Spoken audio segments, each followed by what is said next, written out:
C'est l'heure de Special Edition Yves Kenao Malik Sall pour vous conduire pendant 60 bonnes minutes, peut-être vers la résolution de la crise togolaise. La CEDEAO a décidé de reprendre pour une seconde fois le problème togolais lors de sa rencontre au Libéria le 21 janvier prochain. Le 21 janvier prochain, c'est la date à laquelle le nouveau président élu libérien, son Excellence George Weah, va prêter serment. Et la CEDEAO a décidé donc de se retrouver là pour soutenir George Weah et au même moment, à la marge de cette cérémonie, reprendre le dossier togolais.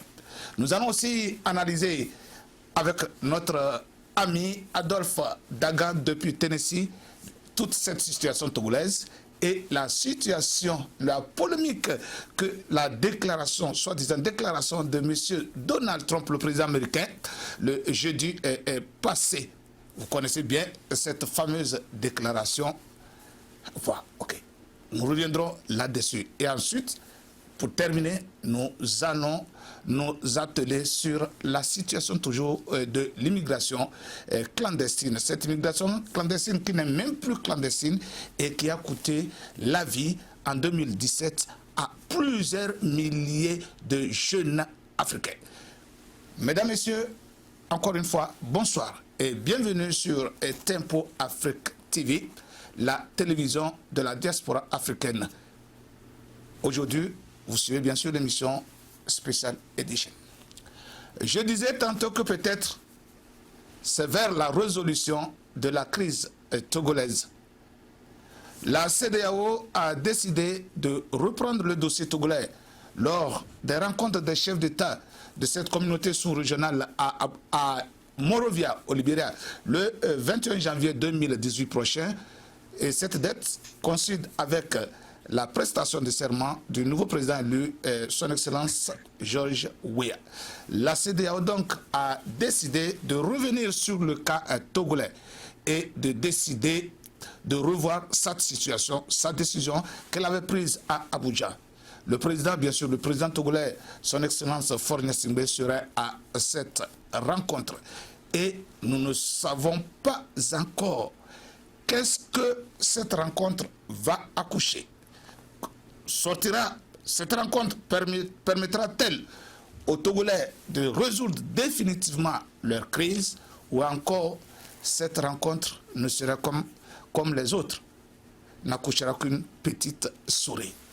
Pour analyser d'avance cette rencontre de Monrovia du 21 janvier prochain, j'ai invité via Skype un Togolais de nationalité américaine. Voilà, un Togolais naturalisé américain, un retraité de l'armée américaine, encore une fois, il est naturalisé, un retraité de l'armée américaine, un diplômé des universités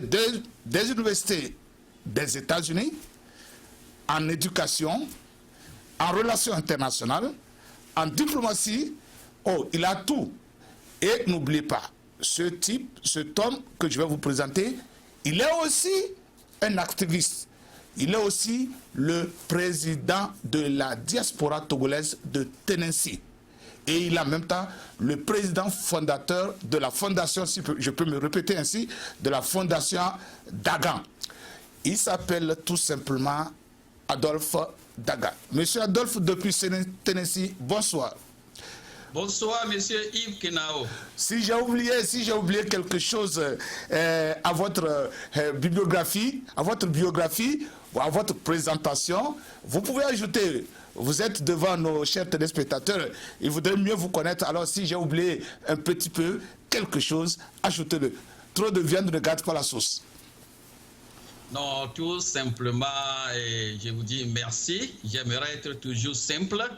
Donc, comme vous le dites, c'est ce que je suis et nous vraiment débattons aussi aux États-Unis. Et je sais que nous allons parler du propos de notre président dans très peu de temps. Donc, si tout ça, là, nous nous débrouillons pour arriver là où nous sommes, et nous disons merci à Dieu.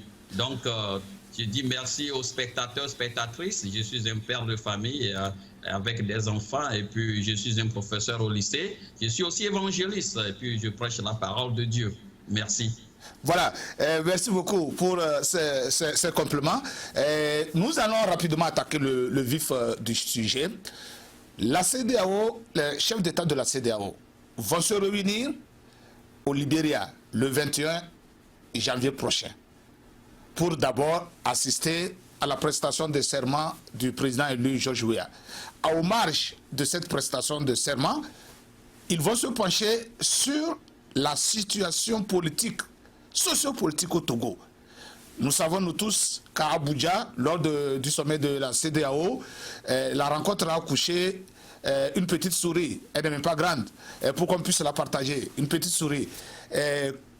Qu'espérez-vous donc de cette rencontre de Monrovia le 21 janvier prochain? Merci Yves Kenao.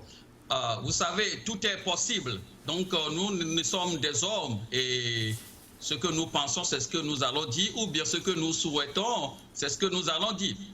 Je suis très content que le président ou bien les présidents Alpha Condé et Nana Addo du Ghana, et ils ont repris vraiment la main pour pouvoir résoudre la crise togolaise. Donc, je crois bien que s'ils arrivent là-bas, et puis j'ai vu beaucoup de noms dans le groupe 14 qui seront présents, comme Tikui Achadam, Jean-Pierre Fabre, Madame Adjamagbo, Maître Agboibo, Maître Pevon. Donc, je vois que le groupe est un peu large dans le groupe 14. Donc, arriver là-bas, c'est que je pense qu'ils vont passer à des compromis. Et je lisais quelque chose de Madame Adjamago qui disait que Fort must go, ou bien la démission immédiate de Fort ne se trouve pas dans l'agenda, mais c'est la population.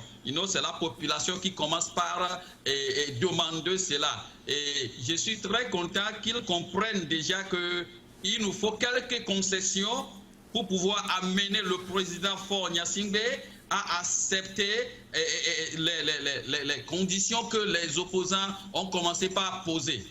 Parce que moi je disais que c'est bon, on peut demander le départ du président immédiatement, mais ce n'est pas facile. Et c'est ça qui a aggravé les situations. Donc si ils n'ont pas insisté sur ça, je pense que les autres présidents de la CEDEAO vont influencer un peu le président Faure Gnassingbé d'accepter la plupart des conditions posées par les opposants et ils vont trouver un compromis. Voilà, votre analyse est très très pertinente et c'est ce à quoi nous tous, c'est notre souhait que cela aille dans ce sens. Mais d'autres déjà, comme les uns et les autres disent que c'est le peuple qui demande cette démission, ce départ immédiat, comment allions-nous concilier les deux positions? Parce que, vous savez, Faure Gnassingbé dira que lui ne partira pas comme ça, qu'il a été élu. Et comment allions-nous faire comprendre ce même peuple notre démarche pour amener l'autre partie à comprendre que c'est progressivement qu'on peut quitter le pouvoir, sans toutefois perdre ce soutien du peuple? C'est une question vraiment pertinente. C'est vrai, le peuple attend le départ immédiat du président. Mais à ce même peuple, on peut leur expliquer que oui, c'est notre souhait, mais ce n'est pas facile. Si Faure peut-être va accepter de partir en 2020, et moi je le disais toujours, si Faure déclare aujourd'hui à la télévision, mes frères togolais, mes soeurs togolaises, moi, je partirai en 2020, je ne serai plus candidat, les Togolais vont rapidement comprendre. Et ils vont dire, ok, on n'a pas besoin qu'il parte aujourd'hui. S'il veut partir en 2020 déjà, et que, pour moi, qui est un gouvernement d'union, dirigé par soit l'opposition, soit quelqu'un neutre, ou bien quelqu'un de la diaspora, pour pouvoir amener un peu comment on dit,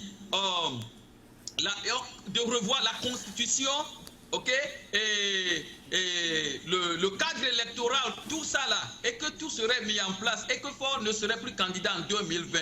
Nous les Togolais, nous allons vite comprendre qu'on peut aller de cette façon. Donc si arrivé là-bas, ouais, ils ont compris. Faure a dit, mes amis, vous savez, moi je partirai en 2020. Acceptez que je sois le président dans ces 2 ans. Formons un gouvernement d'union, ou bien quel nom on peut l'appeler, peut-être gouvernement de transition, mais qui va durer les 2 ans, et que je ne serai plus candidat en 2020. Donc je choisirai quelqu'un d'entre vous de diriger cette transition, ou bien quelqu'un d'autre, ouais, qui soit au Togo, qui soit dans la diaspora, et que nous allons faire les changements nécessaires dont vous voulez. Peut-être retour à la Constitution 92, ou bien peut-être on va aménager les choses d'une manière ou d'une autre pour arranger les 2 camps. Je crois bien que la population, certains vont se nerver, mais à la longue, ils vont comprendre que nous les Togolais, nous voulons immédiatement ceci, ça fait 27 ans déjà. Donc les 2 ans ne vont pas nous tuer. 2 ans? Non. 2 ans ne vont pas nous tuer. Ils vont comprendre. Voilà. Vous savez, je sais que l'opposition va à cette rencontre, comme tu l'as dit, et aussi, je sais que le gouvernement aussi enverra une délégation. Maintenant, supposons que les chefs d'État de la CEDEAO ont réussi à obtenir un engagement du chef de l'État qui ne se présentera pas en 2020. Comment, je reviens encore sur cette question, est-ce que le peuple ne trouvera-t-il pas que l'opposition l'a trahi? Je dirais non. Je dirais non, parce que cette lutte, ce n'est pas une lutte facile. Lutte qui a commencé depuis 27 ans. Et que nous voulons le changement immédiat. Le changement immédiat, ça fait 27 ans. Si l'opposition, à la sortie de cette réunion, à cette conférence, ouais, ils ont fait un discours pour expliquer au peuple togolais que c'est vrai, nous tous, nous voulons le débat immédiat du président Faure. Mais pour que les choses soient réelles et que les choses soient réalistes, nous devons faire certaines concessions pour pouvoir faire partir le président Faure en 2020. Parce que si nous nous attachons à cette formule, qu'il soit le débat immédiat de Faure, et il ne veut pas partir, si nous ne faisons pas attention, même il ne partira pas en 2020. Ce que nous sommes en train de faire, comprenez-nous, le peuple va comprendre. Et voilà, quand ils reviennent au Togo, ils doivent commencer par aller de ville en ville, de préfecture en préfecture, pour expliquer ça. Je suis sûr que l'homme est flexible, hein. Nous sommes vraiment flexibles. Des fois, nous sommes durs, mais ce que nous voulons aujourd'hui, si nous n'arrivons pas à la voir et demain, on dit nous allons la voir demain, c'est un rêve qui va s'accomplir, le peuple va comprendre. Voilà, vous savez que le président ghanéen, le président burkinabé, le président béninois, le président guinéen Alpha Condé, tous ont eu à rencontrer l'opposition, le parti au pouvoir.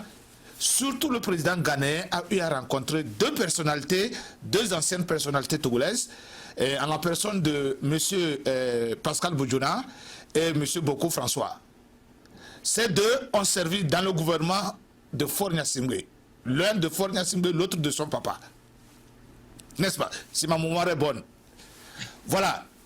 Et comment est-ce que la CEDEAO reprendra-t-elle au Libéria cette négociation de ces 2 personnalités qui, selon les rumeurs, ça nous ne pouvons pas le confirmer ici, selon les rumeurs, étaient destinées à être des chefs de gouvernement pour la transition.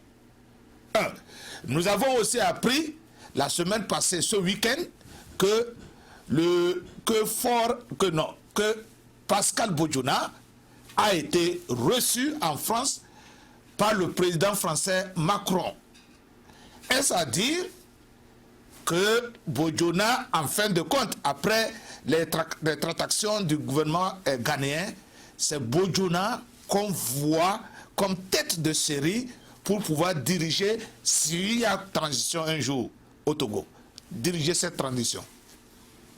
Bon, tout d'abord, ce que nous sommes en train de faire en Afrique, c'est d'avoir la vraie démocratie, pas une parodie de démocratie.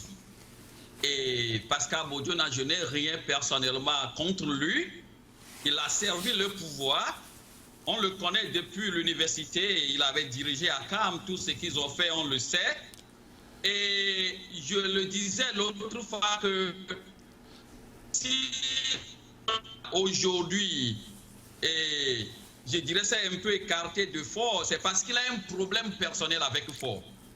Je ne vais pas spéculer sur le problème qu'il avait avec Faure, mais pourtant, il n'est pas un démocrate selon moi. Ceux qui luttaient pour la démocratie, ceux qui s'imbibaient dans la culture démocratique, et ils sont responsables devant le peuple et devant les membres de leur parti politique. Eux, ils se voient plus responsables de mieux faire que de dire Bojuna qui était un RPTiste, qui luttait acharnement pour que le RPT soit toujours au pouvoir, qui luttait acharnement pour que Faure soit président. Et comme les gens le disaient, peut-être il cherchait à remplacer Faure, c'est ça qui n'allait pas bien. C'est pour cela que bon, il commençait pas à avoir de problèmes avec Faure. Je ne sais pas si c'est vrai. Mais si celui-là aujourd'hui, vous le considérez comme un démocrate pour pouvoir diriger la transition, moi je dirais non, c'est de l'insulte au peuple togolais. La France veut quelqu'un qui puisse peut-être remplacer les présidents que nous cherchons en Afrique de quitter le pouvoir. Ces nouveaux présidents qui seront comme leur ambassadeur ou leur préfet pour les écouter et faire exactement ce qu'ils veulent. Ils veulent leur intérêt, ils veulent sauvegarder leur intérêt. Où est l'intérêt du peuple?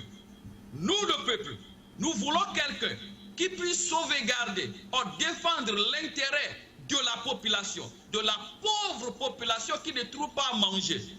Je ne sais pas si M. Bojuna avait une fois souffert dans sa vie, mais je sais que lui, il a profité. C'est lui qui a mis Faure là-bas en tant que président parce qu'il était ministre de l'Intérieur. Et il a même avoué qu'il n'avait rien fait contre Faure, sauf que si on dit qu'il a fraudé les élections pour pouvoir asseoir Faure. Donc c'est celui-là qui serait encore Premier ministre pour frauder les élections ou bien pour mettre les élections, je dirais, claires, transparentes. Je serais, moi personnellement, contre cela et je sais que le peuple serait contre cela. Le peuple doit dire non à la France. Ce n'est pas à la France de désigner notre Premier ministre ni notre président de la République parce qu'aucun Togolais, aucun Africain n'a jamais choisi un Premier ministre ou un président en France, en Europe ou encore en Amérique où je vis actuellement. Voilà. Selon vous, en toute objectivité, qu'est-ce que nous devons attendre de cette rencontre du Libéria? Personnellement, je dirais que quand ils se rencontrent là-bas, que l'opposition dise clairement à M. Faure, nous voulons un gouvernement d'union ou un gouvernement de transition pour les 2 ans, pour pouvoir aller aux élections présidentielles. C'est la première des choses. Parce que c'est ce gouvernement qui va travailler sur la Constitution, que ce soit le retour à la Constitution 92 ou pas. Ce serait ou bien ce gouvernement qui va s'en charger. Avec ce gouvernement, on peut regarder, comment on dit, c'est le mot qui m'échappe, je ne sais pas pourquoi. On peut observer on peut voir clair, on peut regarder la transparence. Oui, voir clair. Voilà. Et même les élections législatives et locales doivent s'organiser en 2018, cette même année. Et bon, il parle de juin, il faut qu'on repousse ça. Juin, c'est très proche. C'est ce gouvernement qui va organiser ce genre de choses. Maintenant, il faut que l'opposition soit claire. Quels sont les postes que l'opposition doit occuper? Que les 14 partis politiques, les 14 de groupes, 14 là, où la plupart, au moins 10, seront dans le gouvernement. 1. Ministère de la Défense. Si vous réclamez, Ford va dire non, il ne va jamais donner cela à personne. Pourtant, ministère de l'Intérieur doit revenir à qui? À l'opposition. Il faut qu'il ait quelque chose de très clair sur le papier pour dire c'est ce que nous voulons. Le Premier ministre, évidemment, doit venir de nous. Que ce soit M. Tikoui, que ce soit M. Fabre, M. Agboibo, M. Apevon, qui ce soit, ou qu'on cherche quelqu'un, un religieux qui est, je dirais, neutre, qui soit au Togo aujourd'hui ou bien dans la diaspora, que ce soit diaspora américaine, européenne ou partout, de devenir Premier ministre pour diriger cette transition. Il faut qu'il soit clair. Il faut poser ces conditions. Il ne faut pas s'attendre que le président de la République dise ce qu'il veut d'abord. Non, posez cette condition. Maintenant aussi, il faut dire que en 2020, vous, Monsieur le Président, pour l'amour de notre peuple, pour qu'il y ait la paix dans notre pays, nous vous aimons, mais nous ne voulons pas que vous soyez candidat. Vous pouvez être candidat parce que vous êtes fort. Pourtant, l'homme peut être fort, mais se voit un peu quoi? Faible pour pouvoir sauver tout un peuple qu'on appelle le peuple togolais.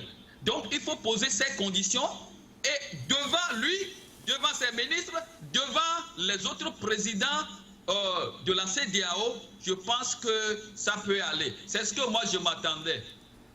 Bon, monsieur Alphonse Daga, merci pour vos interventions. Et vous avez un mot à l'égard du peuple togolais, de ceux-là qui sont nommés, qui marchent matin, midi, soir?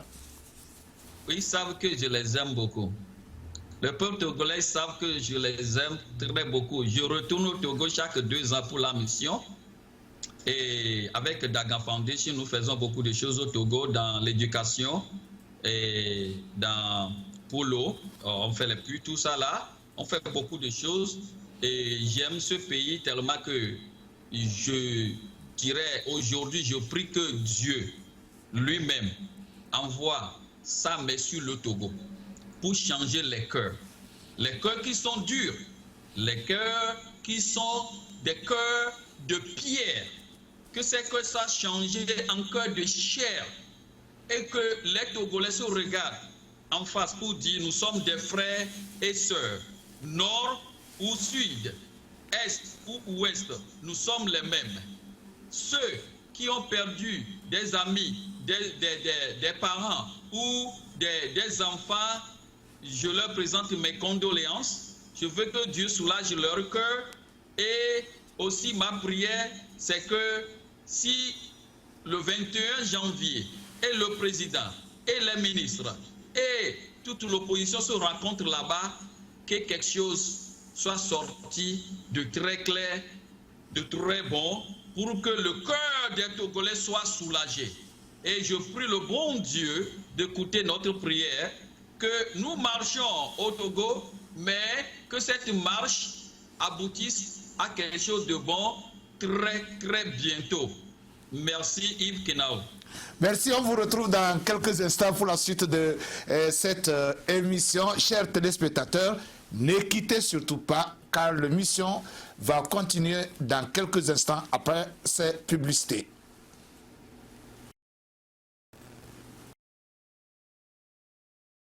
Du nouveau à Minneapolis, Tempo Afrique Travel. Vous voulez voyager? Achetez vos billets d'avion à l'agence de voyage Tempo Afrique Travel. Téléphone 612 729 01 76. Avec l'agence de voyage Tempo Afrique Travel, pas de problème de connexion, pas de problème de transfert de vol. Avec l'agence de voyage Tempo Afrique Travel, c'est le voyage en toute tranquillité, en toute beauté, de votre maison jusqu'à votre destination.